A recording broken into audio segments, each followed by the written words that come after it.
April 6, 1862. Dawn breaks over Tennessee hills. Pink peach blossoms drift like snow across earth that will soon drink blood. Within hours, this orchard witnesses America's bloodiest battle. 23,000 casualties. Today, survivors speak. I clutch my musket, hands trembling from cold morning mist off the Tennessee River. Around me, peach trees bloom beautifully. I don't know that by sunset my regiment ceases to exist. The blossoms will be stained crimson. You've heard of Gettysburg, Antietam, Bull Run. But Shiloh? This forgotten battlefield holds buried secrets. Today we uncover testimonies from the Hornets Nest, where time stopped and courage was measured in heartbeats, not hours. Confederate General Albert Sidney Johnston rides toward destiny, unaware these are his final hours. Union General Ulysses Grant sleeps 9 miles away, confident. Neither understands this peach orchard will echo with 40,000 rifles firing simultaneously. The first charge comes at dawn. I watch gray figures emerge from mist like ghosts. They appeared endless, I later write. Wave after wave, their rebel yell piercing morning air. We stood frozen, mesmerized by approaching destruction. Artillery thunders. Peach blossoms fall like funeral confetti. Captain James Wheeler of the 6th Iowa remembers, trees bloomed beautifully that morning. By noon, not one blossom remained intact. Nature itself wept for coming horror. The battlefield earns its deadly nickname from buzzing Minie balls cutting through air. Sergeant William Thompson described perfectly. Imagine standing inside a shaken beehive. That constant deadly humming surrounded us 6 straight hours. Men went mad. Confederate Private Henry Stanley, future African explorer, charges through the orchard. A peach pit strikes his belt buckle, deflecting a Union bullet meant for his heart. He carries that life-saving fruit seed until his death. General Benjamin Prentiss faces the decision haunting him forever. Retreat or hold? 3,700 Union soldiers await his command. Behind them, Tennessee River. Ahead, certain death. Prentiss chooses honor over survival. We hold. The second assault begins at 10. I reload my musket for the 20th time. My fingers move automatically, muscle memory replacing conscious thought. Around me, men pray in unknown languages. War makes believers of everyone. Corporal David Reed watches his best friend die beside him. No dramatic words, no heroic gestures. Just sudden absence where moments before stood a living man. Death came quickly at Shiloh, Reed remembered. Suddenly, you're alone forever. Confederate Colonel Randall Gibson leads Louisiana Brigade into the Nest for the 3rd time. Each assault costs hundreds of men. But Johnston demands this position. Gibson knows he's sending boys to graves. Command requires terrible mathematics. The peach orchard becomes a surgeon's nightmare. Dr. Jonathan Letterman works frantically among fallen trees. I amputated more limbs that day than my entire previous career, he recalled. Pink petals mixed with blood created horrifying beauty. You can visit this battlefield today. Walk among replanted peach trees, reading bronze markers. But locals say on quiet April mornings, when mist rises just right, you hear ghostly musket fire drifting through blossoms. I face a choice defining my remaining 60 years. My captain lies wounded, begging for water.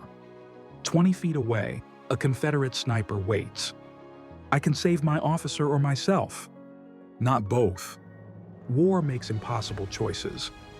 General Johnston rides into Union crossfire, inspiring men through example. A Minie ball severs his popliteal artery. He fights 30 more minutes, not realizing he's bleeding to death. Leadership sometimes demands the ultimate sacrifice from honor-bound commanders. The 4th charge begins at 2. Smoke obscures everything. Soldiers fire at muzzle flashes, hoping they shoot enemies rather than friends.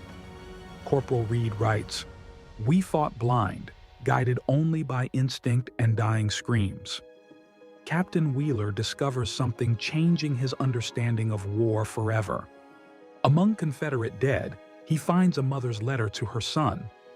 Words could have been written by his own mother. Enemies become human beings.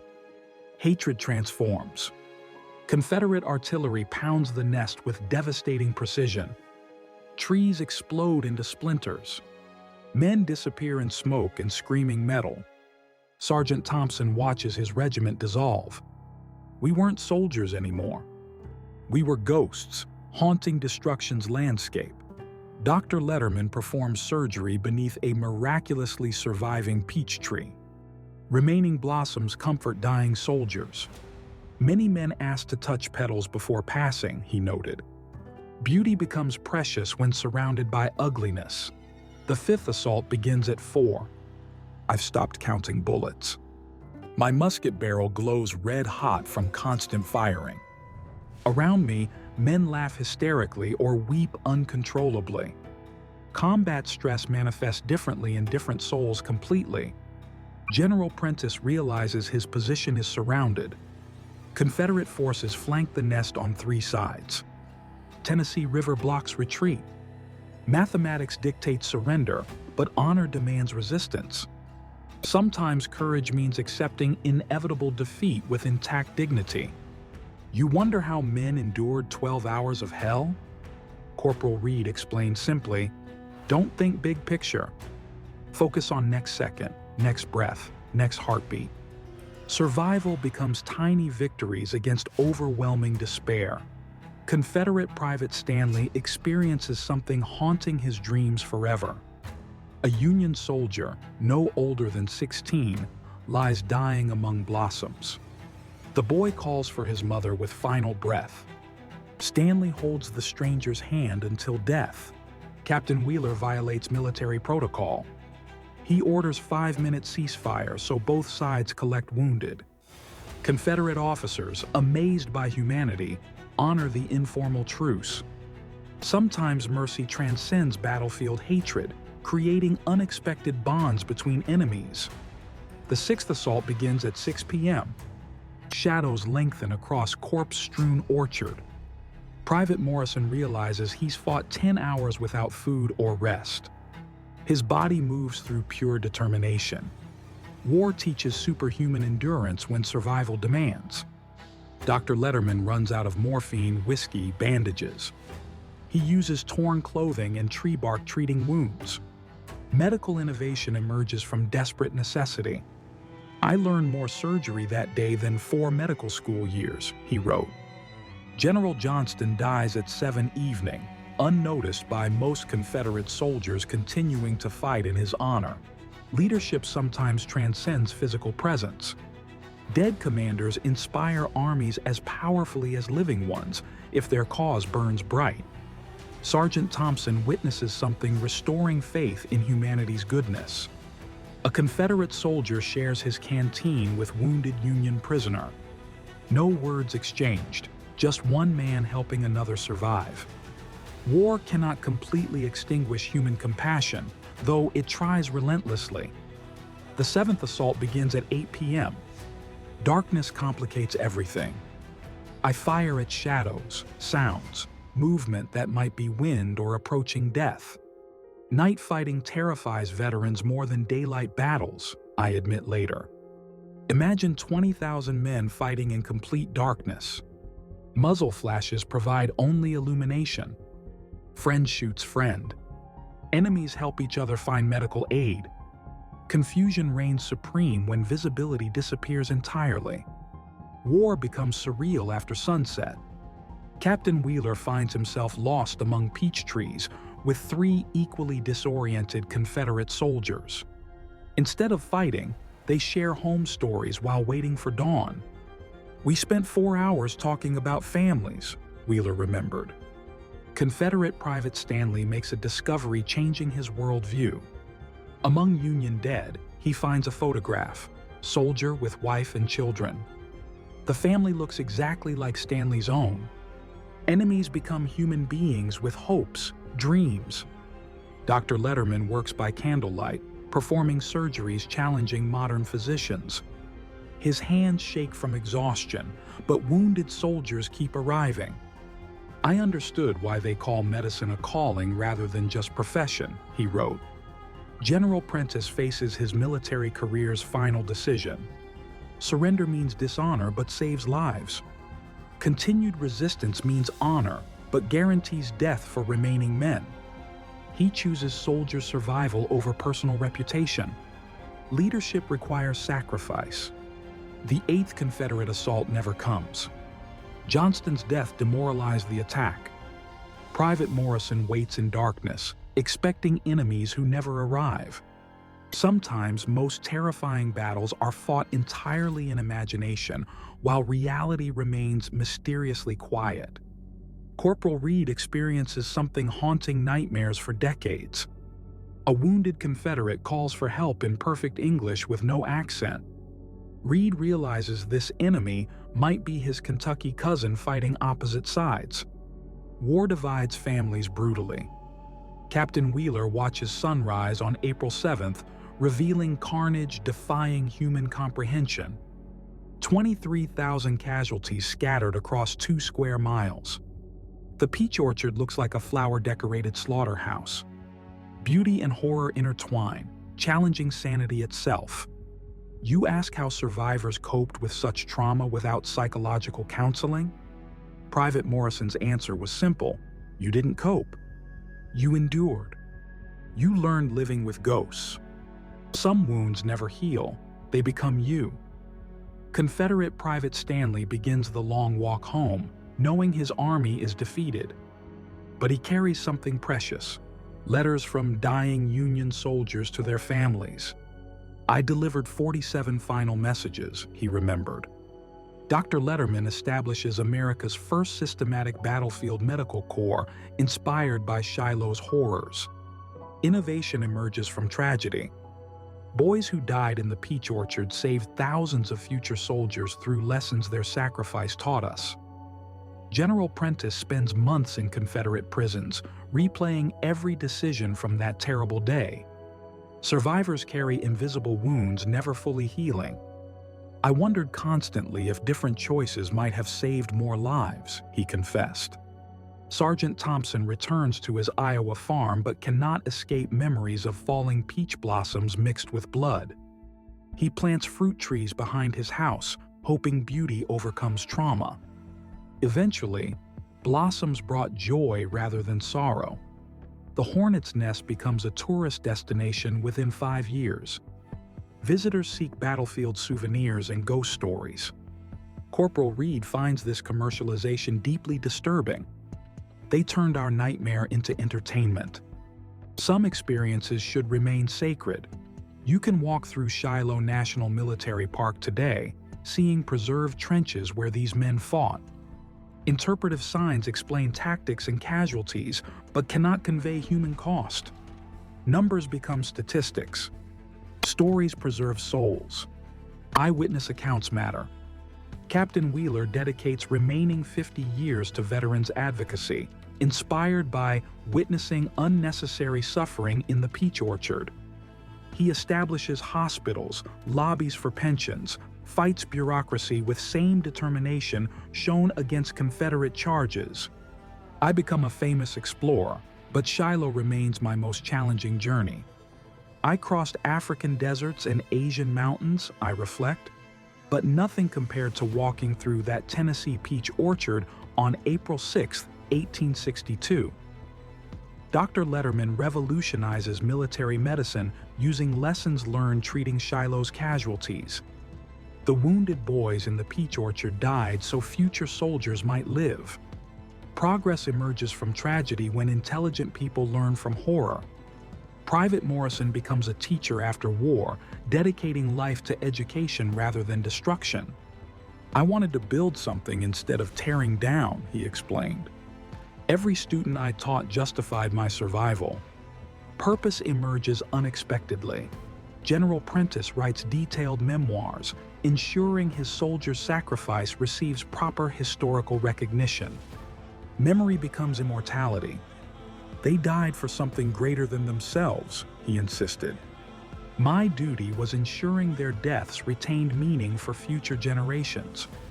Corporal Reed organizes annual reunions for Hornets Nest survivors, both Union and Confederate. Former enemies become friends united by shared trauma. We understood each other in ways civilians never could, he observed wisely. The peach orchard itself becomes a resilience symbol. Trees destroyed in 1862 grow back stronger, their blossoms covering ground once soaked with blood. Nature demonstrates the possibility of renewal after devastation. Hope emerges from unlikely places. You wonder why these men's stories matter today, more than 160 years later. Their experiences illuminate timeless truths about courage, sacrifice, human resilience. Every generation faces its own peach orchard moment demanding extraordinary character. Captain Wheeler's great-grandson serves in World War I, carrying his ancestors' battlefield wisdom into new conflicts. Lessons transcend generations. Military families pass down more than photographs and medals. They inherit understanding about duty, honor, freedom's cost. Confederate Private Stanley's exploration discoveries are named after battles rather than victories, honoring fallen comrades from both sides. Geography becomes memorial. Mountains, rivers, valleys preserve memory when human voices fall silent. Nature serves historian. Dr. Letterman's medical innovations save millions throughout American history. Progress honors sacrifice. Those boys in the peach orchard didn't die in vain if their suffering taught us saving future soldiers, he insisted. Meaning emerges from tragedy. Private Morrison students include children of Confederate veterans, united in classrooms where former enemies' descendants learn together. Education heals wounds that politics cannot touch. Knowledge transcends hatred when teachers focus on shared humanity rather than divisions. General Prentice attends Confederate veteran reunions in later years, embracing former enemies as brothers. Forgiveness becomes possible when people focus on common experiences rather than opposing causes. War survivors understand peace better than non-participants. Sergeant Thompson's fruit trees flourish on Iowa farmland, their spring blossoms testament to life's triumph over death. Beauty emerges from trauma when survivors channel pain into creation rather than destruction. Every flowering branch honors fallen boys. The last Shiloh veteran dies in 1938, taking living memory to his grave. But stories survive when carefully preserved. Oral history becomes written record, becomes digital archive, becomes eternal testament. Memory transcends mortality through storytelling. My final letter to my grandson contains wisdom earned through 12 hours of Tennessee hell. Courage isn't absence of fear, it's doing right despite terror. Honor ancestors by living worthy of their sacrifice. Some gifts demand grateful service. Today, Shiloh National Military Park preserves the Hornets Nest exactly as these survivors left it. You walk among replanted peach trees, reading bronze markers summarizing battles clinically. But real stories live in testimonies, human voices crying across decades. Perhaps the most unexpected discovery: enemies became friends, trauma transformed into wisdom, destruction enabled creation. These men learned survival means more than breathing. It requires purpose, meaning, connection to something greater than individual existence. War teaches resilience. Their legacy extends beyond military history. Every American enjoying freedom inherited it from men who stood among falling peach blossoms, choosing duty over safety. Democracy's price gets paid in small installments by ordinary citizens displaying extraordinary courage. Walk through any orchard in spring and remember Private Morrison, Captain Wheeler, Corporal Reed, Dr. Letterman, General Prentice, Sergeant Thompson, Private Stanley.